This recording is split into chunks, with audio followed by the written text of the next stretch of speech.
الله الرحمن الرحيم. اولا تنظن انه اهم حاجه هو التاهل، فمبروك علينا جميعا التاهل لانه هذا الكاس عزيز علينا، وتعرف انه الدور التمهيدي انه تقدر تقول انه فافوري، ولكن تيبقى ديما دو ماتش في الظروف الافريقيه صعبه. جرينا لو ماتش على الاكستيريور في البلاد ديالنا، كنا نربحو اكثر من 3-0 وتنظن انه ميريتي لا فيكتوار. نقدر نقول لك كاينين اخطاء نقدروا هذا، ولكن بور لانستون اللي مهم هو التاهل.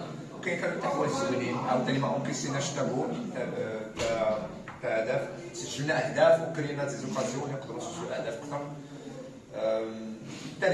تنهدي هذا الانتصار تنهديه الجمهور، خسرنا في مباراة قبل في الدوري وما قلتش هذه الكلمة، علاش؟ لأن عرفت هذا الكاس عزيز على الجمهور ديالنا، المساندة ديالو إذا نحس بها أنا شخصيا والفريق مهم لينا اليوم من الدقيقة الأولى حتى الدقيقة 90 ولا 95. تنظن أنه تنعرف جمهور الوداد، ولكن فاش تجي عاد تحس به هذا، فتنهدي الدرجة الأولى الجمهور، وكنتمناو إن شاء الله نكونوا نحس به.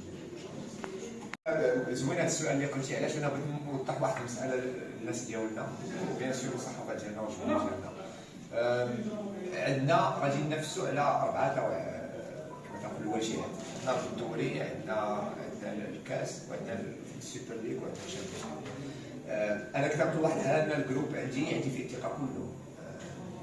بيان سور غادي تحاول ما امكن واحد 80-90% تكون لاباز باش لي زوتوماتيزم، ولكن كنحاول ما امكن نشوف اللي واجد في اي مباراه. يعني لا حتى واحد اي تغيير واحد ولا جوج تغييرات غادي يكونوا من واحد الناحيه انه كما تنقول ترولي الجروب باش يكون كلشي اون فورم.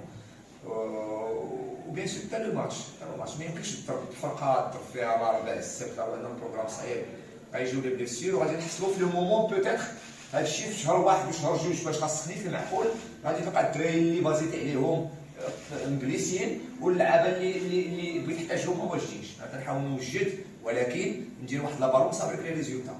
بيان سور ماشي نولي هكاك باسكو لاعبين على لي ريزولتا، فنحاول يمكن نلقى التركيبه المناسبه في هذاك الشيء في اي مباراه.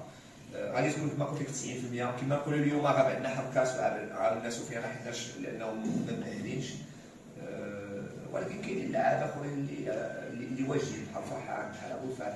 نقول مثلا كون ركزنا على جوج اللعابه واليوم احتاجنا في هذه المباراه ما غاديش نكونوا واجدين. الثقه في جميع اللاعبين، وظن انه غادي يكون الرولي كما تيقولوا الجروب باش نبقاو في المنافسه.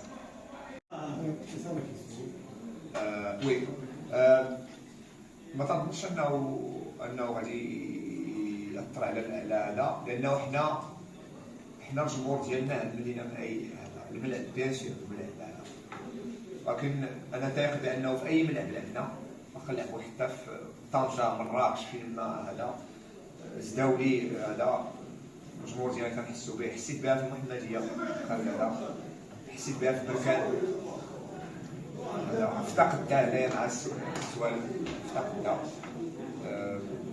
يعني انه تحس واحد التعب، وتظن انه كنتمناو في هذا الملعب نبقاو ديما، ولكن الا ما كانش تنظن الجمهور بالنسبه لنا هو اهم حاجه. كما كنقولوا خاسر ماتش واحد راه تيبغي تيلعبوا الكل وما خداو لو ريسك، بقاو دي فوا كاع حنا تنكونوا هاجمين تيبقاو 3 زاتاكون ديالهم ولا 4 زاتاكون، يعني ما خاسرين والو، غادي يلعبوا كما كنقولوا يعني الكل في الكل. بالنسبه لنا هذيك واحد المساله اللي عطاتنا مساحات في الملعب. هذوك هما المسائل اللي تقدر تصير وحدهم، انه تقدر تقول انه خاصك تسجل اكثر من 3 اهداف، ولكن تنظن اليوم ما جيناش في مشاكل كبار. ولكن بالنسبه للسؤال ديالك انا تنظن انه منطقي انه اي فريق الا خسر 3 وهذا والوقت يدوز فغادي يحاول ما امكن يدير الكل في الكل باش يجي. لا تنسوا تشتركوا بالقناة وتضغطوا على زر الجرس. شكراً.